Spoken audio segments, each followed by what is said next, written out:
મોરબી જિલ્લામાં આવેલા કુલ 10 ડેમોમાંથી વાંકાનેર પાસે આવેલા મચ્છુ 1 ડેમમાંથી હાલ 40,000 ક્યુસેક પાણીની આવક થઈ રહી છે, જેથી ડેમ ઓવરફ્લો થઈ ગયો છે। મોરબી શહેરની જીવાદોરી સમાન મહાકાય મચ્છુ 2 ડેમમાં હાલ 2.50 લાખ ક્યુસેક પાણીની આવક થઈ રહી છે। મચ્છુ 2 ડેમ હાલમાં 100% ભરાઈ જતા તેના 30 દરવાજા ખોલવામાં આવ્યા છે અને ડેમમાંથી 2.50 લાખ ક્યુસેક પાણી છોડવામાં આવેલું છે, જ્યારે મચ્છુ 3 ડેમમાં પણ 2.50 લાખ ક્યુસેક જેટલા પાણીની આવક થઈ રહી છે અને મચ્છુ 3 ડેમના 15 દરવાજા ખોલી 2.50 લાખ ક્યુસેક પાણી છોડવામાં આવી રહ્યું છે। મચ્છુ 2 માં જળ સપાટી 57.30 મીટરની છે।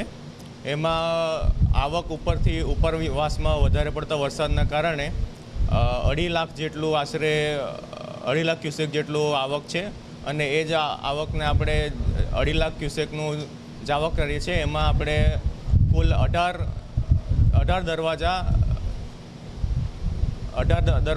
15 ફૂટ ખોલવામાં આવ્યા છે અને 12 દરવાજા 7 ફૂટ ખોલવામાં આવ્યા છે।